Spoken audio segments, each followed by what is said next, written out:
Now then, don't dawdle. It's really scandalous how slowly things move in this town. I never saw such a pack of idlers. Leisure is what you like, that's evident.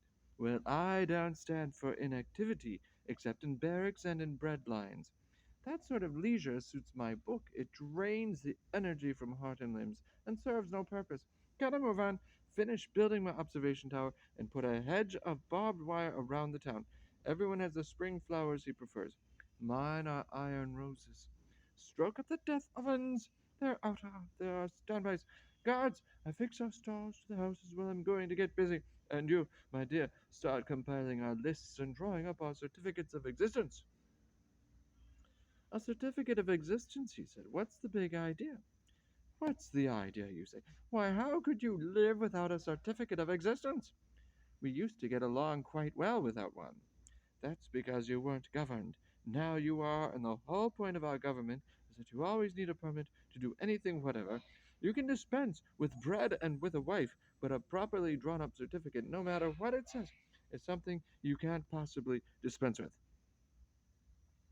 For 3 generations we've been fishing folk in my family. We have lived by casting our nets into the sea, and we have always given satisfaction to our customers, and there never was no question of a certificate.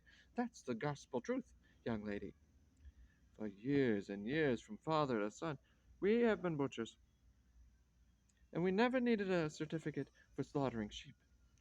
You were living in a state of anarchy, that's all. Mind you, we have nothing against slaughterhouses, quite the contrary. Only we apply to them the latest methods of accounting. We've brought them up to date. In short, there was some mention of casting nets just now. Well, you'll discover that we too are experts in that line. Now, Mr. First Alcade, have you the forms ready? Quite ready. Officers, will you help the gentleman to come forward? Family name, Christian name, occupation. Let that be. He can fill in the blanks himself. Your curriculum vitae. My what? I didn't catch it. You are to record on the dotted line the chief events of your life. It's our way of becoming acquainted with you. My life's my private concern and nobody else's business. Your private concern, you say. Those words don't mean anything to us. What interests us is your public life, and that, as a matter of fact, is the only life you are allowed by us to have. Well, Mr. Alcade, let's get down to details. Married? Yes, I'm married in 31. Your reasons for the marriage? Reasons indeed. God, it's enough to make one's blood boil. It's in the rules, and it's an excellent way of making public what has got to be cease being private. Well, if you must know, I got married because that's a thing one usually does when one's a man. Divorced? No, a widower. Remarried? No. Why not? Damn it, I loved my wife. How quaint. May we know why? Can one account for everything one does? Yes, in a well organized community. Your record? Meaning what? Have you been convicted of a robbery, perjury, or rape? Certainly not. An upright man. I suspected as much. Mr. First Arcade, please add a footnote to be watched. Civic feelings? I've always dealt fairly by my fellow citizens. If that's what you mean, what's more, I never let a poor man leave my fish stall empty-handed. That's not a proper answer to the question. Oh, that anyhow, I can explain. What we call civic feelings, needless to say, are in my line. We want to know, my good fellow, if you are one of those who respect the existing order for the sole reason that it exists. Certainly, if it's just and reasonable. Doubtful. Write that his civic feelings are doubtful. And now read the last question. Reasons for existing? Well, let my mother be bitten at the place where it hurts most if I can understand a word of this rigmarole. It's quite simple, surely. You must state your reasons for being alive. My reasons for being alive? But what the devil do you expect me to say? Aha! Make a note, Mr. First Arcade, that the undersigned admits that his existence is unjustifiable. That will simply simplify matters when the time comes for us to deal with him. Also, that will bring it home to you, the undersigned, that the certificate of existence granted you is temporary and of short duration. Temporary or not, let me have it. They're waiting for me at home and I want to get away.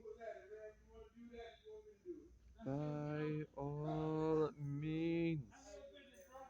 Only you must begin by submitting to us a certificate of health.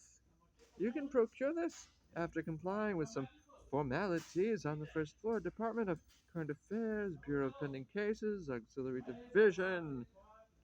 But damn it all, I tell you I'm not dead. Did you ever hear the like? Telling me I'm dead when I'm alive and kicking. Oh, pardon. Don't mention it, come. They loaded me onto that cart, but I wasn't dead, only dead drunk. It's my way of suppressing. Suppressing what? Why, everything, my dear young lady. The more one suppresses, the better things are. Ah, if only one could suppress everything and everyone. Wouldn't it be fine? Lovers, for instance. There's nothing I loathe more. When I see a loving couple in front of me, I spit at them. On their backs, of course.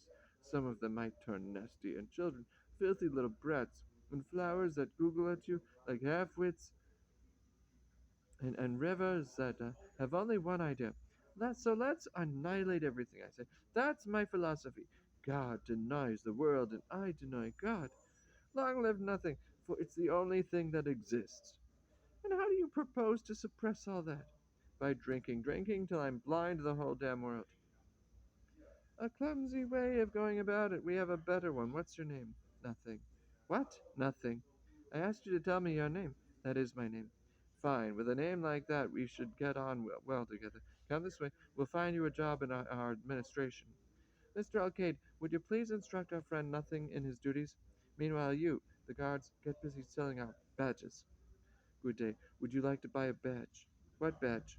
Why, the plague badge, of course. You are free to refuse it, of course. It's not compulsory. In that case, I refuse. Very good. And you? I don't know you. Quite so. But I feel I should inform you that those who refuse to wear that badge are obliged to wear another. And what is that? Why, the badge of those who refuse to wear the badge, obviously. That way we see at once with whom we have to deal. I beg your pardon, miss. Goodbye, then, for the present. Well, what is it now? I've been up to the office on my first floor, and they told me to come back here. Seems I have to get a certificate of existence before I can get a certificate of health. That goes without saying. Goes without saying? What do you mean by that? Why, it proves that the city is beginning to reap the benefits of a strong administration. We start with the premises that you are guilty, but that's not enough. You must learn to feel yourselves that you are guilty, and you won't feel guilty until you feel tired. So we weary you out. That's all. Once you are really tired, tired to death, in fact, everything will run quite smoothly. Anyhow, is there some way of getting this damned certificate of existence? Well, it really looks as if you couldn't. You see, you need to get a certificate of health first before you're given a certificate of existence. It's sort of a deadlock, isn't it? Then what? Then you have to fall back on your goodwill. But like most sorts of goodwill, ours is of limited duration. Thus, we may grant you the certificate as a special favor. Only I warn you, it will be valid for 1 week only. After that, we'll see. See what? See if there are reasons for renewing it to you. And supposing it's not renewed. Since there's then no proof of your existence, we may have to take steps for your elimination. Kate, would you draw up the certificate? 13 copies, please. 13? Yes. Once. For the applicant. And 12 for files. Now, we can get started on the great, useless public works. And you, my dear, get busy with the record of deportations and concentrations. We must speed up the transformation of innocent into guilty parties. That's the only way of making sure of our labor supply. Just now it looks as if our manpower might run short. How far have you got with the cut census? It's underway. All's for the best. I think these good people are getting to understand me. Really, my dear, you shock me. Fancy wanting to be understood. That's a sentimental fancy. In our profession, we have no right to indulge in sentiment. Of course, these good people, as you call them, haven't understood a thing, but that has no importance. what we want of them isn't comprehension but execution of their duties. Not a bad expression, singularly apt under the circumstances, you'll agree. An excellent slogan, yes. Covers everything, execution, that puts it in a nutshell, and the man who is to die is expected to collaborate in his own execution, which is the aim and the bedrock, too, of all good government. What's that? It's the women making a demonstration. This lady has something to say. Let her step forward. Where's my husband? There now, your heart's in the right place, my good woman, I can see. And what has happened to this husband of yours? He didn't come home last night.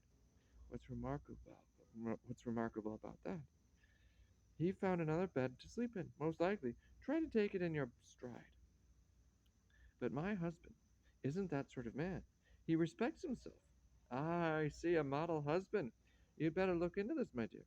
Surname and Christian name? Galvez Antonio. Well, you may congratulate yourself. He's alive and well looked after. Where is he? In a palatial residence where the company select. Yes, I deported him along with some others who were giving trouble, but whose lives I wish to spare. What have you done to them? What have I done to them? I have concentrated them. They had been living at a loose end, frittering their time away, dispersing their energies. Now they've been pulled together. They are concentrated. Pity. Pity on me. Pity on us all. Silence, don't idle about. Do something. Get busy. Execution, occupation, concentration. Ah, how useful these long words are. We can do without them. The cost of living has gone up and our wages aren't enough to live on. We are aware of that, and we have a new wage scale already. It has just been drawn up. Good. What sort of raise can we expect? I'll read it out to you. It's quite easy to follow if you listen carefully. Wage scale number 108. This reassessment of the wage under emoluments and all remunerations thereto assimilated involves the suppression of the basic living wage and entire decontrol of the sliding scales hitherto in force, which now are free to reach the level of a maximum wage whose monetary value is to be determined subsequently. Nevertheless, the sliding scale after deduction of the increases nominally accorded under wage scale number 107 shall continue being assessed, irrespective of the terms and conditions of the above mentioned reassessment in terms of the basic living wage suppressed by the first clause of this regulation. That sounds fine. But what raise exactly can we count on? The raise will come later. Meanwhile, you have our new wage scale to go on with. We are increasing your pay by a wage scale. That's what it amounts to. Well, what the hell can we do with your new wage scale? Eat it. Put it in your pipes and smoke it. Next. Ah, you want to open a shop, do you? Now that's a really bright idea. Well, the first thing is to fill up this form. Dip your fingers in the ink, then press them here. Right. Where can I wipe my hand? Where can you wipe your hand? Let's see. Nowhere. It's not provided for in the regulations. But I can stay like this. Why not? Anyhow, what does a little ink on your fingers matter, seeing that you're not permitted to touch your wife? What's more, it's good for your morals. Good? In what way? It humiliates you. That's why. But let's get back to the shop you want to open. Would you rather have the benefits of Article 208 of Chapter 62 of the 16th Supplement to the 5th issue of the Trading Regulations, or would you rather come under Clause 27 of Article 207, Circular Number 15, concerning special cases? But I don't know the first thing about either of them. Naturally, my man. You wouldn't know it, nor do I, for that matter. Still, as things have to be settled one way or another, we shall let you have the benefits, both articles at once.